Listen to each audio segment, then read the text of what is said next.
Dans 20 ans, c'est décidé, la Suisse sortira du nucléaire. La décision a été prise juste après la catastrophe de Fukushima, au Japon. Deux nouvelles explosions simultanées se sont produites aujourd'hui dans la centrale de Fukushima. Depuis le tsunami et les explosions en série dans la centrale nucléaire, les Suisses sont devenus particulièrement attentifs à la radioactivité. Non aux poissons japonais radioactifs en Corée du Sud. Le pays interdit désormais tous les produits de la mer provenant de la préfecture de Fukushima. En octobre dernier, à Bâle, un laboratoire fait une découverte. Dans les supermarchés suisses, des poissons radioactifs. Des thons surgelés venus de l'océan Pacifique qui contiennent du césium-137 et du césium-134. La preuve, selon Markus Zeringer, que ces poissons ont bien été contaminés par la catastrophe de Fukushima. Les deux, vous voyez, ils sont les deux, le césium-134 et le 37. En quelle quantité? 0,1 jusqu'à 0,5 becquerel par kilogramme. Pour le chef du laboratoire, ces poissons ne sont pas dangereux pour la santé, car bien en dessous des normes. Il va analyser pour nous un autre échantillon. Alors, ça, qu'est-ce que c'est comme poisson? C'est un cabillaud. Un cabillaud du Pacifique. On a acheté dans un magasin à Bâle pour faire une analyse sur le césium. Si on trouve les deux isotopes en même temps, le césium-134 et 137 aussi, on peut dire ça vient du Fukushima, oui. Finalement, nous apprendrons que ce cabillaud est également contaminé par les rejets de Fukushima, à des doses non dangereuses selon les normes officielles. Un avis que ne partagent pas certains spécialistes de l'autre côté de la frontière, en France. Pour Bruno Charéron, ingénieur en physique nucléaire, dire que la radioactivité est inoffensive est une hérésie. Ok, merci. En matière d'exposition à la radioactivité, il n'y a pas de seuil d'innocuité. C'est-à-dire que le premier becquerel, le premier rayon bêta-gamma qui va frapper votre organisme de l'extérieur ou de l'intérieur peut être à l'origine d'un cancer qui pourra se développer dans plusieurs décennies. Une contamination radioactive qu'il faut donc combattre.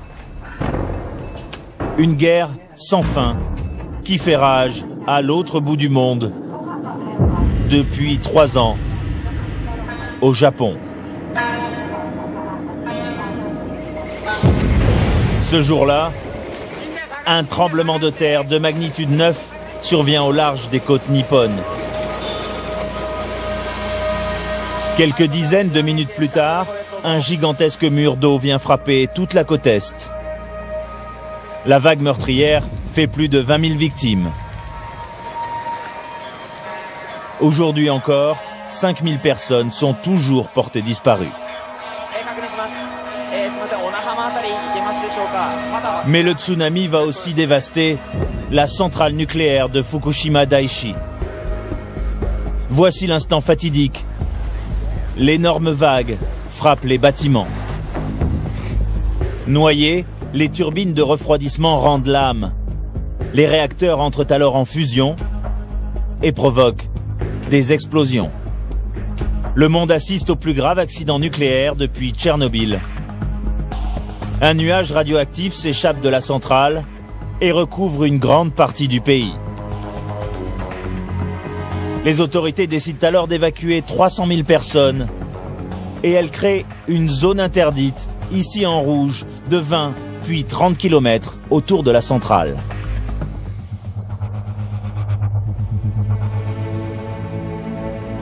Trois ans plus tard, autour de Fukushima, les traces du tsunami n'ont pas disparu.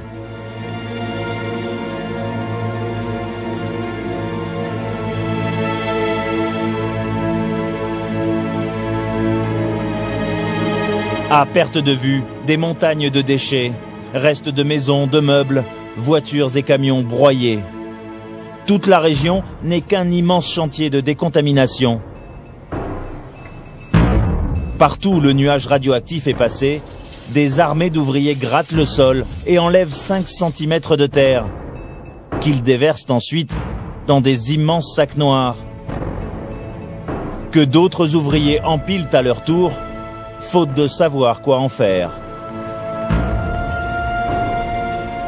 Le gouvernement japonais l'affirme, la situation est sous contrôle. Mais les habitants de la région, eux, sont inquiets et ils ont décidé de prendre les choses en main. Comme à Minamisoma, à 20 km de la centrale. La ville a été évacuée au lendemain de l'accident nucléaire. Mais depuis avril 2012, Minamisoma n'est plus dans la zone interdite. Ici, les habitants mesurent eux-mêmes cette radioactivité qui, pensent-ils, les empoisonne. Des dizaines d'associations indépendantes se sont ainsi créées au lendemain de la catastrophe. Vous allez voir le centre de stockage. C'est là où les matériaux radioactifs sont stockés. Ils les empilent et puis ça devient des montagnes de déchets. Armés de compteurs Gégère, ces responsables associatifs répondent aux appels au secours des habitants. Ils ont rendez-vous dans une belle maison au pied d'une colline. La demeure vient d'être décontaminée par les services de la ville. Mais le propriétaire, lui, n'est pas rassuré.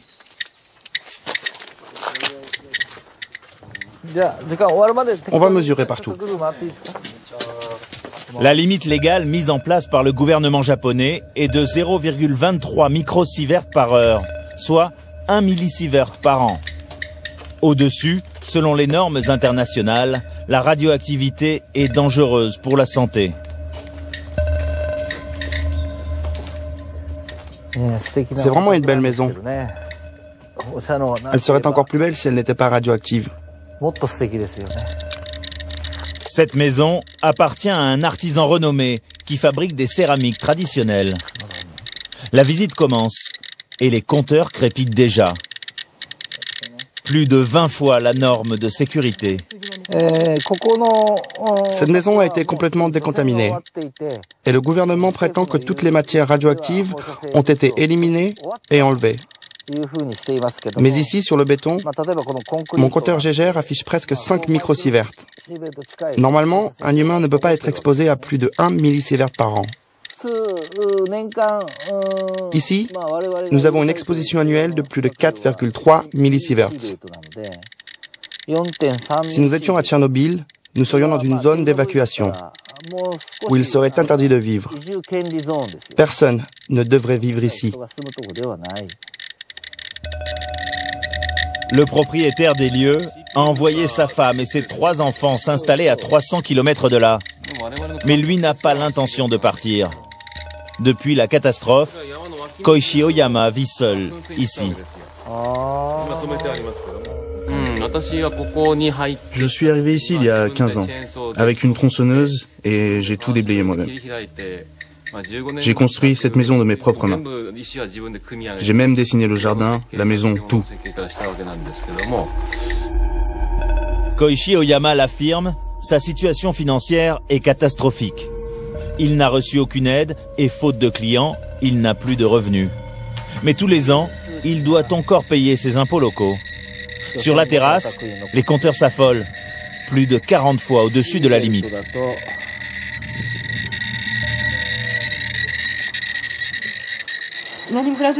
Vous avez une maison magnifique, pourquoi vous n'essayez pas de la vendre? Personne ne va acheter cette maison. Pourquoi? Personne. Parce que c'est une zone irradiée. Nous sommes dans la zone contrôlée. Personne ne veut acheter une maison ici. À Minamisoma, la radioactivité est partout. Devant toutes les écoles de la région, le gouvernement a installé des appareils de mesure. Pour rassurer les parents, les taux de radiation sont affichés en temps réel. 0,13 microsieverts de l'heure, un taux bien en dessous de la limite. Mais à quelques mètres de là, au bord de la route, le compteur monte à 0,8 microsieverts de l'heure. Plus de 5 fois la mesure officielle prise devant l'école.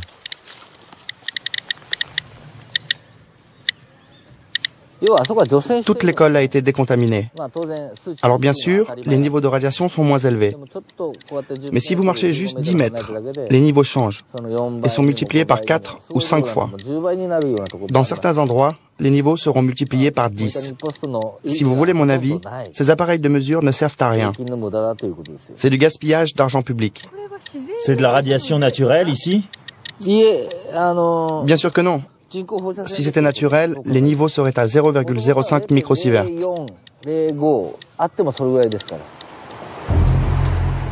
Officiellement, toutes les écoles de la région ont été décontaminées.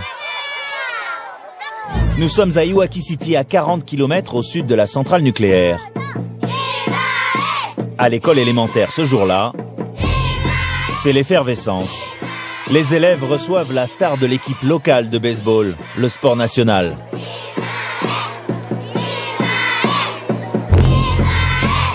Et dans un recoin du stade, 3 mères de famille s'affairent. Elles ont elles aussi créé une association et décidé de contrôler les mesures de radioactivité officielles. Mètre après mètre, elles sondent le stade. Cet endroit juste ici est le plus élevé de l'école. Il est à plus de 0,18 microsieverts. C'est plutôt élevé pour une cour d'école. C'est à un niveau où on nous certifie qu'il n'y a aucun problème pour la santé. Mais si on le compare à avant la catastrophe, c'est quand même 3 ou 4 fois plus élevé.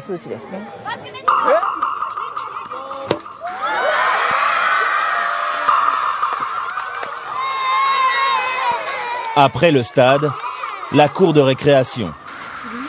Inquiètes pour la santé de leurs enfants, ces mères de famille ne laissent rien au hasard. C'est une tablette avec un GPS qui enregistre directement la mesure de radiation. Les responsables de l'école affirment que tout va bien, même s'ils ont parfois du mal à masquer leurs troubles. L'école a-t-elle été décontaminée? Oui, ils sont venus élaguer les arbres derrière l'école. Et puis aussi couper les arbres là-bas. Mais il n'y a pas eu de décontamination officielle.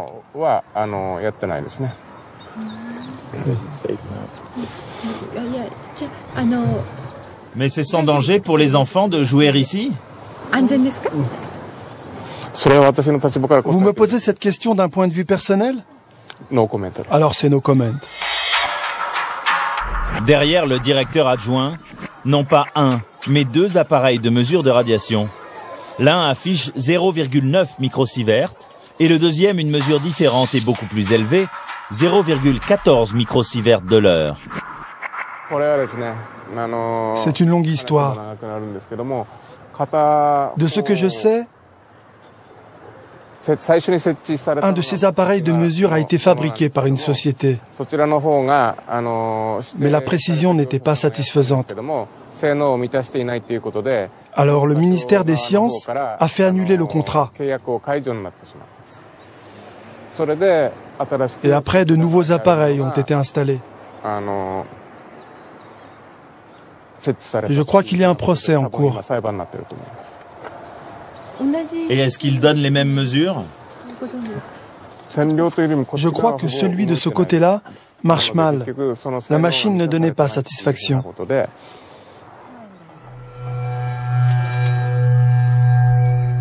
Une histoire étrange. Partout dans la région, au cours de notre voyage, nous avons rencontré ces appareils de mesure côte à côte.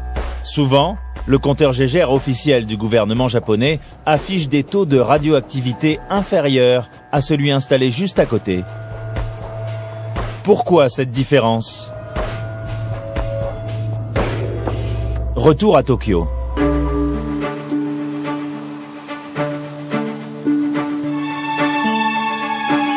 Dans ce petit hangar, l'entreprise qui fabrique les compteurs, aujourd'hui remplacée.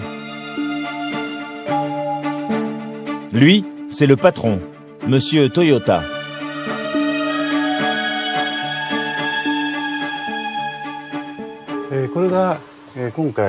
C'est ce qui avait été commandé par le ministère des Sciences. Ils ont commandé 600 systèmes de dosimètres en temps réel, comme cela. Et ils les ont installés dans la préfecture de Fukushima. Mais quelques semaines après la mise en service des premiers appareils, le ministère lui demande de modifier les mesures. Motif, les appareils affichent une radioactivité trop élevée. La lettre du ministère est claire, le ton est ferme.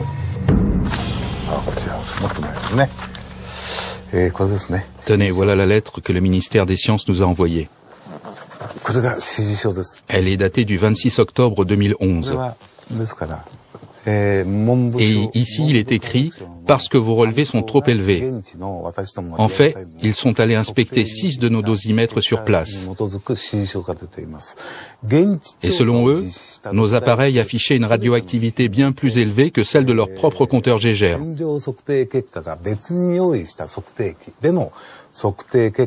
Donc, ils écrivent que nous devrons absolument corriger cela. Et ils nous demandent de faire ces modifications immédiatement.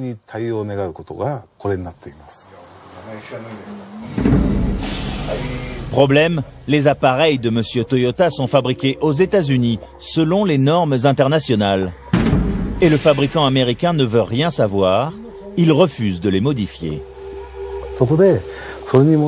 Nous avons contacté le fabricant aux États-Unis pour lui demander de baisser les données. Ils ont répondu que leur matériel était conforme aux standards internationaux. Donc ils ne voyaient pas pourquoi ils devaient les conformer aux standards japonais. Ils ont rejeté notre demande. Les mesures de la radioactivité sont aléatoires. Une pondération de plus ou moins 20% est appliquée. Mais par précaution, la plupart des pays affichent la mesure la plus haute. Les autorités japonaises n'ont pas souhaité répondre à nos questions, prétextant le procès qui les oppose à la société de M. Toyota. Minimiser les risques, de peur d'effrayer la population. Un procédé qui, depuis le début de la catastrophe, exaspère les Japonais. Pour dénoncer les propos rassurants, certains reporters n'hésitent pas à utiliser des appareils photo dissimulés, dont l'usage est peu répandu au Japon. Ce journaliste d'investigation ne nous montrera donc pas son visage. Shun Kirishima est son pseudonyme. Depuis 3 ans, pour photographier l'intérieur de la centrale, il se fait régulièrement embaucher comme ouvrier. Ce jour-là, il est reçu dans un syndicat à Tokyo pour témoigner de ce qu'il a vu. Autour de la table, des travailleurs du nucléaire. Ils ne veulent pas apparaître de peur de perdre leur emploi. Quand tu regardes la mer, c'est tellement beau. Mais à l'intérieur de la centrale, c'est atroce. Et ça a été pris où? C'est la turbine du réacteur 1. C'est le tuyau de l'eau contaminée. C'est celui qui a cassé. Au cœur de la centrale, un travail pénible et dangereux. Les 5000 travailleurs du nucléaire sont tous volontaires. Shun Kirishima, lui, considère que prendre ces photos, c'est son devoir. J'accepte les risques. J'ai 48 ans, je ne suis plus très jeune. Ce n'est pas grave. Je voulais connaître la vérité. Donc je me suis dit, qu'est-ce qui est le plus important? Il faut prendre ce risque pour découvrir ce qui se passe réellement dans la centrale nucléaire. Alors, le journaliste accepte de m'accompagner au plus près de la centrale de Fukushima. Depuis 2012, la zone d'exclusion n'est plus un arc de cercle de 30 km autour de la centrale. Elle suit presque le parcours du nuage nucléaire et de la contamination radioactive. Impossible d'entrer dans la zone rouge sans autorisation. L'accès à la presse est rare et très encadré. Mais le journaliste japonais dispose d'un laissez-passer.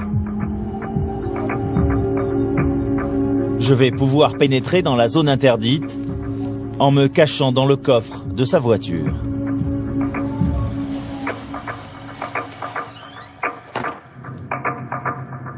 On va arriver au checkpoint. S'il te plaît, ne parle pas. Reste silencieux pendant quelques minutes. Bonjour. Bonjour, tout va bien? Rien à déclarer? Ok, bonne journée. Au bout de quelques kilomètres, dans un endroit discret, je peux sortir. Mais Shun Kirishima me conseille alors de me dissimuler le visage. Faut que je m'habille comme ça au cas où on me voit pour que j'ai l'air à peu près japonais, qu'on ne reconnaisse pas en tout cas que je suis un étranger. Do I look Japanese? Est-ce que j'ai l'air japonais comme ça? I look Japanese? Yeah. Ouais. Okay. Ça sera plus discret comme ça. Nous roulons vers la centrale. Le compteur Geiger se met à sonner, signe que nous sommes bien au-delà de la limite de sécurité de 0,23 microsieverts de l'heure. 10,4. C'est dangereux? Oh oui, dangereux. Oui, c'est trop élevé. 10,4? 10,4. 10,4, trop élevé, trop dangereux.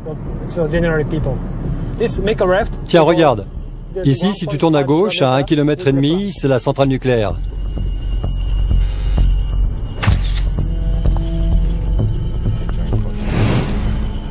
Le journaliste nous emmène sur le parking de l'ancienne école de Futaba.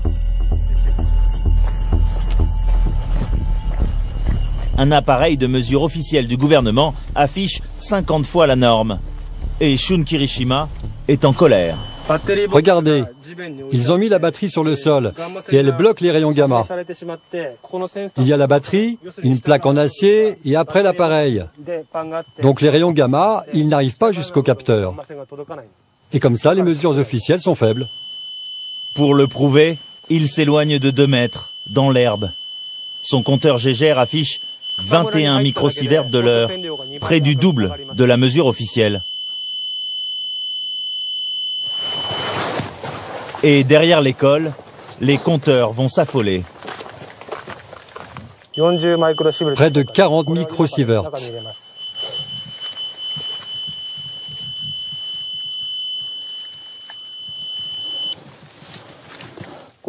Et si on le pose par terre, là on change d'unité de mesure. Nous sommes passés en millisieverts, 0,30 millisieverts, c'est-à-dire 300 microsieverts. Plus de 1300 fois la norme de sécurité. Le gouvernement japonais l'affirme, la ville de Futaba est condamnée pour plusieurs décennies. Les gens ne pourront pas revenir ici avant au moins 10 ans, 50 ans. Si quelqu'un vient vivre ici, il s'exposerait à recevoir 50 fois la dose de sécurité annuelle. Plus de 50 millisieverts par an, ce n'est pas possible. Il ne faut pas qu'on reste trop longtemps ici. Il faut y aller. Vous venez ici souvent? Vous prenez des risques insensés? J'ai travaillé longtemps à la centrale nucléaire de Fukushima, alors bon, je ne suis plus vraiment inquiet pour moi. Mais pour les gens normaux comme vous, il faut éviter de rester trop longtemps dans cette zone.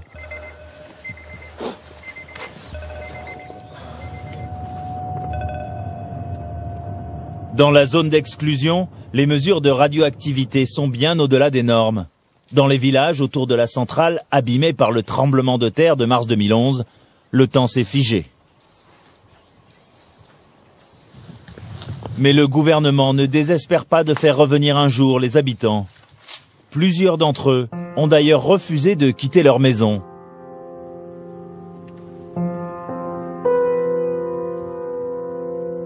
Ce fermier vit à 14 km de la centrale.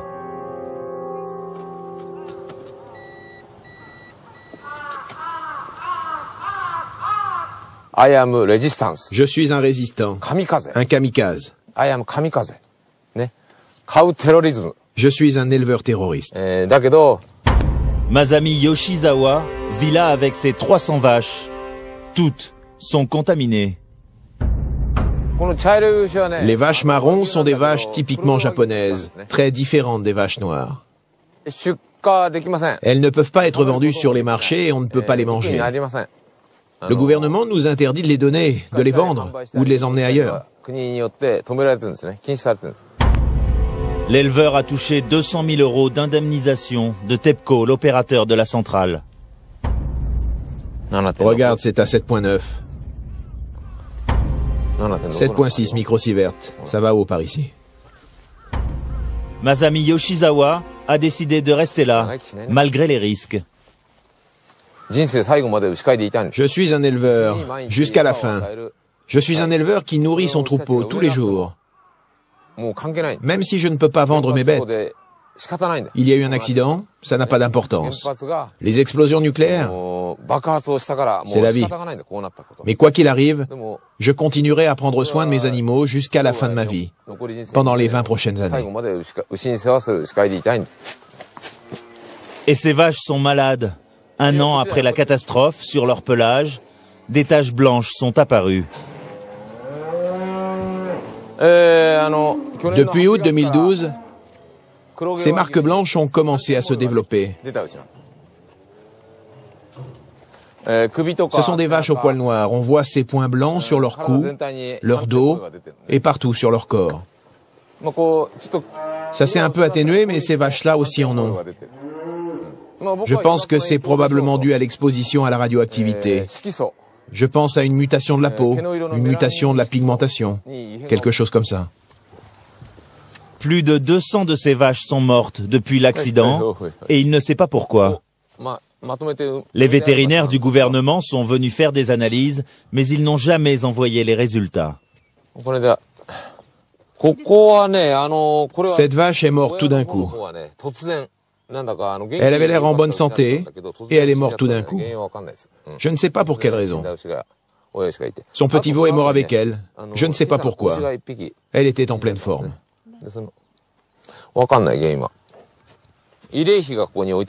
Le fermier a un rituel, un petit mémorial pour chaque vache qui disparaît. Mais sa santé à lui, Masami Yoshizawa ne veut pas en entendre parler. Je suis allé faire des examens. Ils ont vérifié mon ADN 2 fois. Ils ont dit que tout irait bien. Ils ont dit que peut-être il y avait quelques raisons de s'inquiéter, mais que j'étais toujours dans la norme.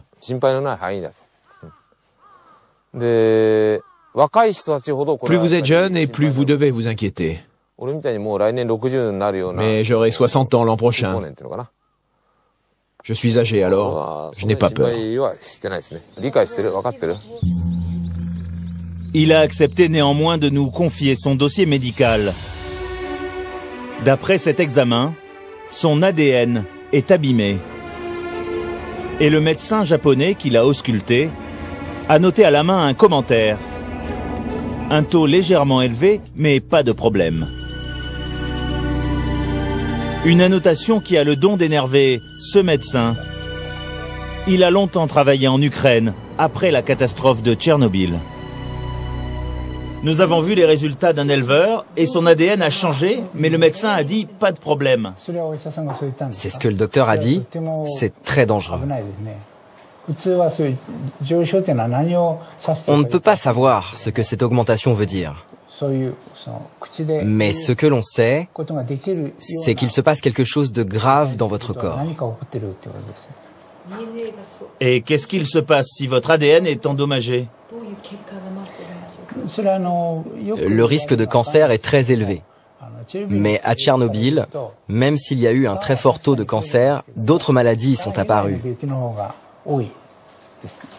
En fait, le cancer ne représentait plus que 10% des maladies suite à l'accident de Tchernobyl. Les autres maladies très répandues étaient les maladies cardiaques. Parce qu'en fait, quand le césium rentre dans le corps, il se fixe d'abord sur le pancréas et sur le cœur, et il se concentre là. Et après, il se diffuse dans le corps. C'est ce que nous avons appris. Ce risque pour la santé des hommes est présent à Fukushima depuis mars 2011, quand les enveloppes des réacteurs ont été soufflées les unes après les autres, libérant un panache hautement radioactif. Et face à la crainte d'une épidémie de cancer de la thyroïde, le gouvernement japonais a mis en place une gigantesque étude médicale, le FHS. De 0 à 18 ans, les 360 000 enfants de la région doivent subir un scanner complet et une échographie de la thyroïde.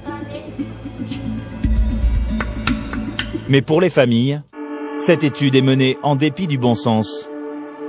Koriyama, à 50 km de la centrale. Cette ville a été fortement contaminée lors du passage du nuage. Et les familles ont peur pour leurs enfants. Et regarde, tu avais encore des cheveux. Oui, j'avais des cheveux. Tokiko Noguchi a 2 enfants. Yume, 13 ans, et Rintaru, un petit garçon trisomique de 9 ans. Son fils a perdu ses cheveux juste après la catastrophe à cause du stress, disent les docteurs.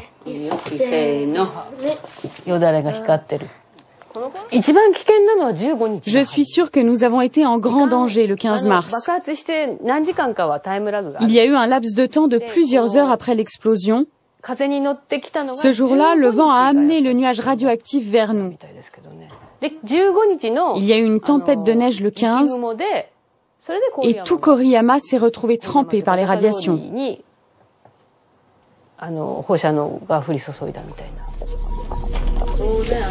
Et l'année dernière, comme tous les enfants de la région, Yume et Rintaru ont participé à l'étude officielle FHS. Ils se sont donc soumis à une échographie de la thyroïde. Les parents doivent signer une autorisation pour que les enfants passent l'échographie. Et le résultat arrive dans une enveloppe, adressée à l'enfant. Regardez, il y a écrit à l'attention de monsieur Rintaro Noguchi. Et sur l'enveloppe, il y a écrit privé et confidentiel. Ce qui signifie qu'il est le seul à pouvoir ouvrir la lettre. C'est n'importe quoi. Il est en CE1 et il est handicapé. Alors nous avons ouvert l'enveloppe. Et voilà les seules informations que nous ayons eues. Il est écrit qu'il y a des kystes de moins de 20 mm, sans préciser quelle taille ou combien il y en a. Aucune image, aucune mesure. Et à la fin, ils écrivent « Il est A2 ». Le prochain test est censé avoir lieu dans 2 ans. J'étais scandalisée. Ils disent qu'il y a des kystes, mais d'attendre pendant 2 ans, qu'est-ce que cela veut dire? J'étais choquée, mais surtout, j'étais très en colère.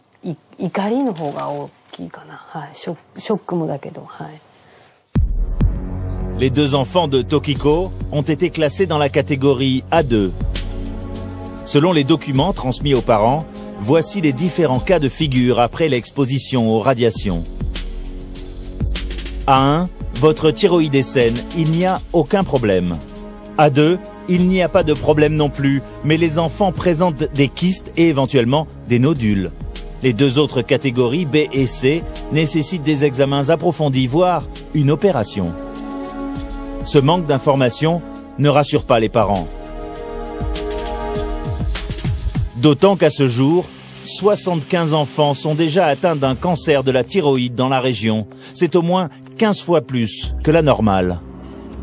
Alors partout, des associations se mobilisent pour connaître la vérité. Comme dans le village de Miharu. Ici aussi, le nuage est passé en mars 2011. Ce jour-là, de nombreuses familles patientent dans la salle de spectacle de l'école. Ça ici, c'est son œsophage.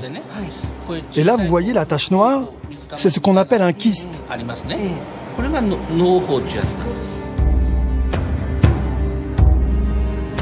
Ce docteur est un spécialiste du cancer de la thyroïde. Il pratique ses dépistages bénévolement. Elle a un nodule sur sa glande gauche de la thyroïde. Il mesure 8,2 mm sur 3,6 mm.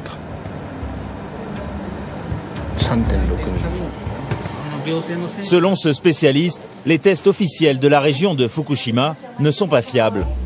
Contrairement à ce que disent les autorités, il affirme que le Japon est menacé par une épidémie de cancer. Je pense qu'il est possible de se retrouver face à un grave problème dans 15 ou 20 ans. De nos jours au Japon, des gens vivent là, où la radioactivité, à 1 mètre du sol, peut aller jusqu'à 20 millisieverts.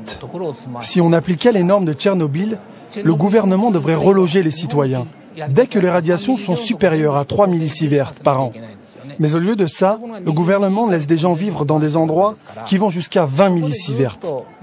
Alors si ça continue comme ça, nous allons au-devant de graves problèmes. Près d'une centaine de familles inquiètes se pressent pour voir le docteur Nishio. Alors, quel est le résultat? Le docteur a dit que tout allait bien. Quel soulagement! Face au silence du gouvernement, ces associations apportent un peu de réconfort et d'espoir. Vous savez, il n'y a pas grand-chose que l'on puisse faire. Après tout, la radiation est partout autour de nous. Nous ne savons pas quand aura lieu la prochaine explosion. Voilà la situation dans laquelle nous sommes. Alors, pour protéger nos enfants des radiations, et parce que nous sommes assassinés à petit feu, nous devons faire quelque chose.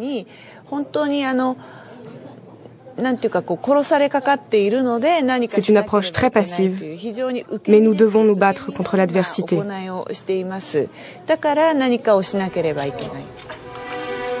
Des parents désarmés face à des autorités japonaises jugées peu crédibles.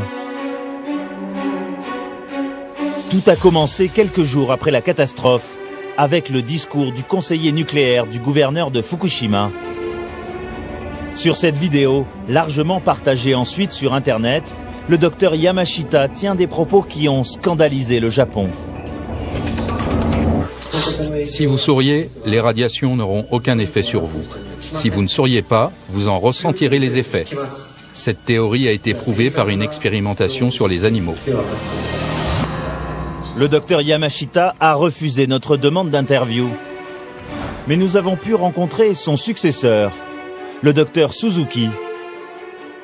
Pour lui, les familles s'inquiètent sans raison. Un sujet A2 n'a pas à recevoir de traitement médical. Même s'il a des kystes? Oui, pas de problème. Selon le docteur Suzuki, le nombre de cancers de la thyroïde chez les enfants n'a rien d'anormal. Et le plus grand danger serait d'affoler les populations. Ceci est très important. Oui, très important. La radiation est invisible et les dommages dus aux effets des radiations n'apparaissent pas tout de suite. Alors, bien sûr, c'est normal. Les gens étaient inquiets au moment de l'accident. Mais je crois, et c'est mon opinion personnelle, qu'au-delà des radiations, la peur des radiations est encore plus néfaste pour la santé des citoyens japonais. Des radiations dont il ne faudrait surtout pas avoir peur. Vous me comprenez? Mais dans le doute, l'université de Fukushima construit un immense centre de recherche et de traitement des effets des radiations. Ouverture prévue en 2016. Le Japon, donc, se prépare encore des jours sombres. Alors, pour tenter de contrôler l'incontrôlable, le gouvernement a installé dans la ville de Fukushima, à 60 km de la centrale, le quartier général de crise. Tous les ministères concernés sont présents. Plus TEPCO, la compagnie d'électricité qui gère la centrale. Masato Kino est à la tête de ce site depuis la catastrophe et il n'est pas prêt d'en partir.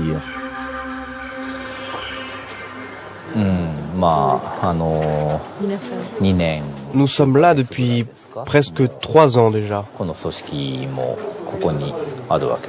Au jour d'aujourd'hui, je ne sais pas combien de temps il nous faudra encore rester ici. Mais cela va prendre 30, 40 ans pour arriver à se débarrasser des radiations.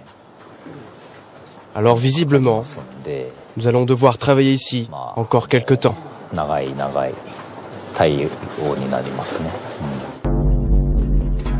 40 ans pour démanteler le site.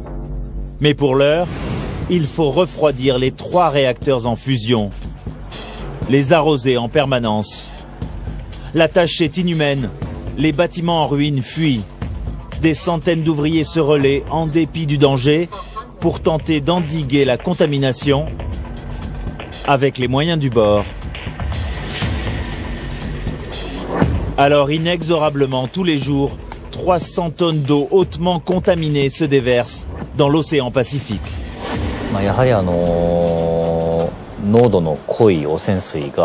Les gens sont inquiets pour l'environnement parce que cette eau ultra radioactive s'écoule dans la mer.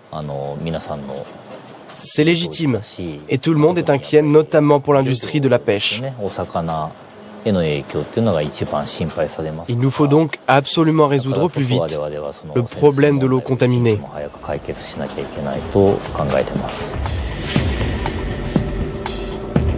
Cette eau radioactive qui s'échappe de la centrale dans le Pacifique contamine les poissons.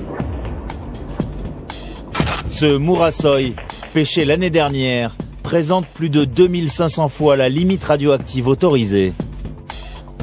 La pêche est interdite jusqu'à 40 km des côtes. Alors, les chalutiers d'Iwaki sont contraints de partir au grand large. Ils ne sont autorisés à pêcher qu'une quarantaine d'espèces et doivent soumettre une partie de leur prise à des analyses. Sur le quai, les fonctionnaires de la préfecture de Fukushima les attendent.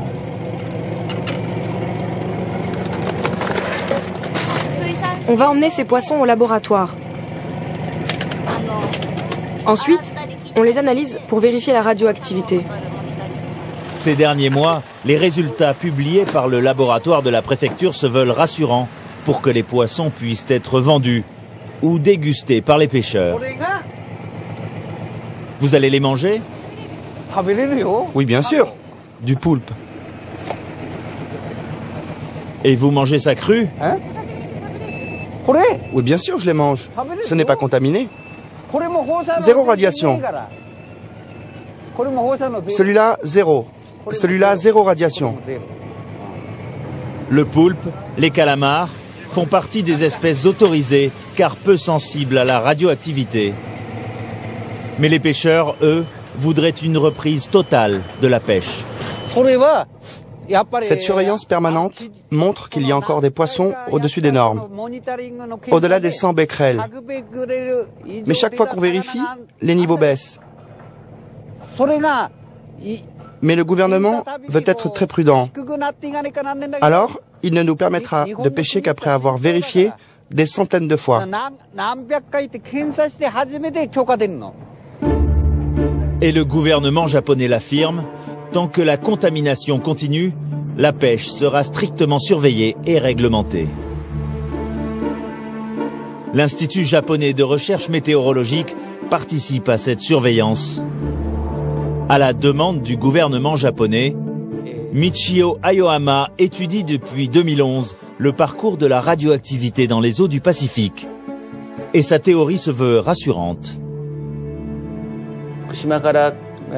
D'abord, les substances radioactives échappées du réacteur nucléaire de Fukushima rentrent dans le courant Kuryosho et commencent à partir vers l'est.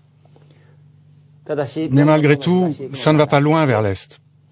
De 2011 au printemps 2012, les substances radioactives voyagent vers l'est, là où le courant se refroidit, puis elles coulent au fond de l'océan. Elles descendent profondément, et après elles changent de direction et vont vers le sud. Après elles repartent vers l'ouest, vers nous, vers le Japon.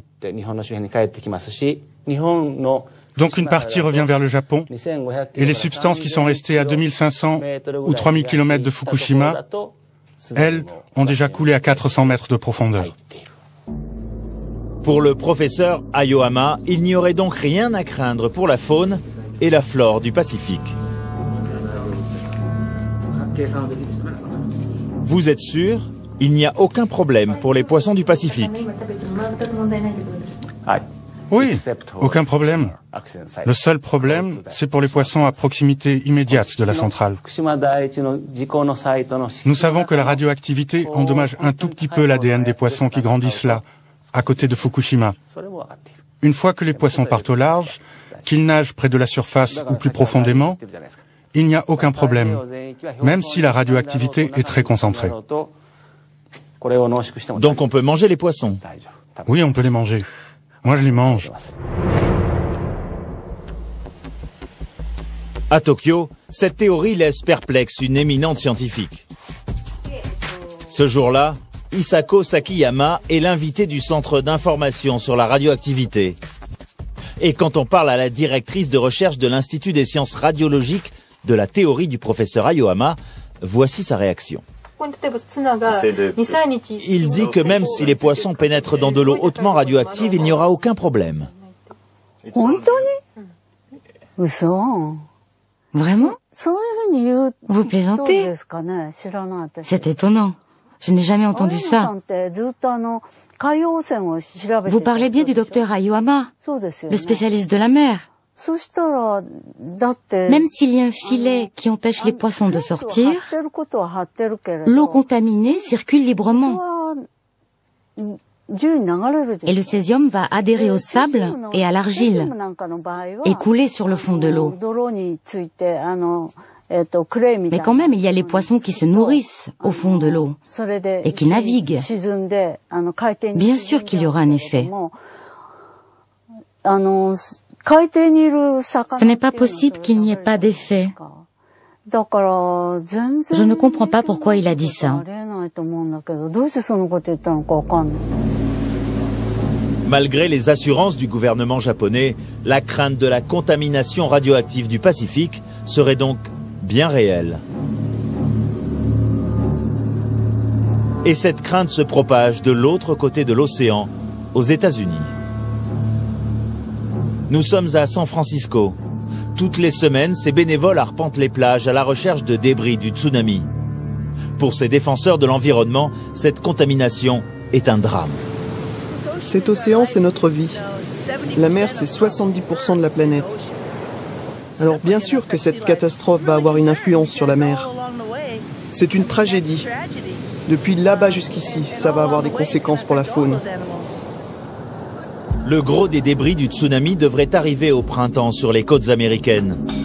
Mais les scientifiques, eux, s'inquiètent surtout pour la faune. Dans son laboratoire de l'université de Stony Brook, dans l'État de New York, ce biologiste marin conserve des morceaux de thon radioactifs. Ce sont des thons du Pacifique. Ils ont été attrapés entre 15 et 150 km au large de San Diego. Après analyse, le biologiste est catégorique. Ces thons ont été contaminés au césium 137 et 134 par les rejets de la centrale de Fukushima. Ce pic n'apparaîtrait jamais si le poisson n'avait pas été contaminé par la radioactivité de la centrale de Fukushima. Sans ce pic de césium 134, on verrait uniquement une légère activité. Le long de la côte californienne, la communauté scientifique se mobilise. À l'Université de Californie, Daniel Hirsch enseigne la politique nucléaire. Il est persuadé que Fukushima est une catastrophe aux conséquences planétaires. Nous savons qu'il n'existe pas de seuil d'innocuité à la radioactivité. Les litres d'eau radioactifs déversés dans l'océan ont augmenté le risque de contamination. À quel point? Nous ne savons pas. L'accident de Fukushima était un accident global et il y aura des conséquences planétaires. Lesquelles? Nous ne savons pas. Elles ne seront pas nulles, elles ne seront pas non plus massives, mais il y aura des conséquences sanitaires pour l'homme. En Californie, par crainte d'une contamination des eaux du Pacifique, la vigilance demeure. Et en Europe, qu'en est-il? Si les océans ne sont pas touchés, le nuage radioactif, lui, est bien arrivé jusqu'à nous. Avec quelle ampleur? En France, des scientifiques ont tenté de le déterminer. Nous sommes près de Paris. C'est un accident majeur. Effectivement, c'est une catastrophe, oui. L'IRSN a cherché à évaluer le parcours du nuage radioactif de Fukushima. Et voici le résultat. Le panache s'est propagé dans le Pacifique, d'accord, en direction du continent nord-américain.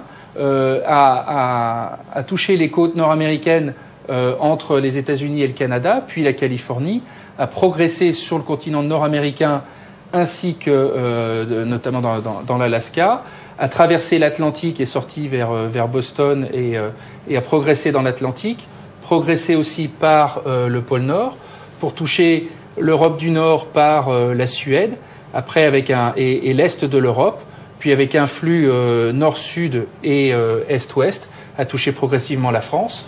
Ce n'était pas dangereux pour les Français ou les Européens? Non, c'était dans des niveaux qui étaient suffisamment bas pour qu'il n'y ait pas de problème de santé publique en Europe. Mais pour les chercheurs indépendants sur la radioactivité de la CRIRAD à Valence, ce n'est pas aussi simple. Selon eux, si en Europe, la contamination par le nuage radioactif était très faible, le risque, lui, était bien réel. Les citoyens français ont quand même été exposés à une certaine radioactivité liée à Fukushima par inhalation et par ingestion. Heureusement, on est resté dans des niveaux de dose qui sont, disons, 1000 fois plus faibles que ceux que nous avons subis en 1986 à cause de Tchernobyl. Et c'est pour ça que, pour le territoire français, il n'y a pas eu à produire des recommandations à la population de prendre des pastilles d'iode, par exemple. Par contre, toute dose de radiation supplémentaire augmente les risques. C'est pourquoi il n'est pas possible de dire qu'il n'y aura pas de conséquences éventuelles à très long terme pour la population mondiale en dehors du Japon.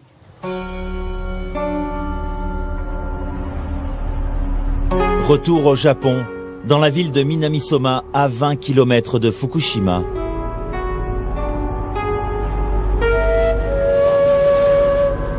Teruo Iwamoto est retraité. Depuis qu'il a 3 ans, il pêche dans les rivières de la région. Pour lui, c'est un mode de vie. C'est son grand-père qui lui a appris.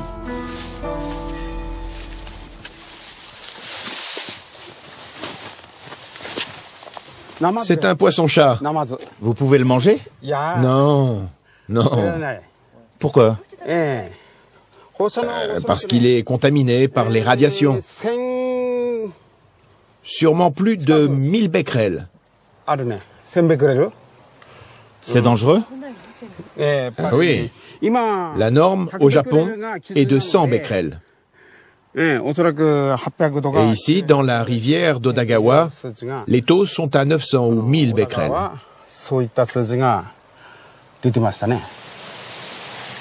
Teruo Iwamoto est un spécialiste de la pêche à l'anguille. Un poisson que les Japonais adorent. Mais plus question d'en manger, elles aussi sont hautement radioactives. De retour chez lui, Teruo Iwamoto les coupe en morceaux pour les faire analyser. Depuis la catastrophe, c'en est fini de sa passion.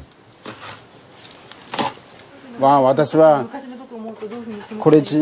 savez, je pensais vraiment que j'allais commencer à profiter de la vie.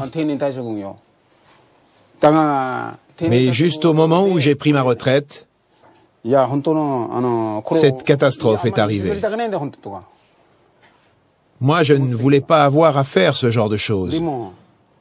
Toutes ces mesures de radiation. Vous pourrez consommer à nouveau les poissons de la rivière un jour? Je ne pense pas. Pas de mon vivant, non. Teruo Iwamoto fait ses contrôles de radioactivité spontanément, par devoir, dit-il, pour que les générations futures ne vivent pas à leur tour ce drame qui a détruit les rivières de son enfance et brisé tant de vies.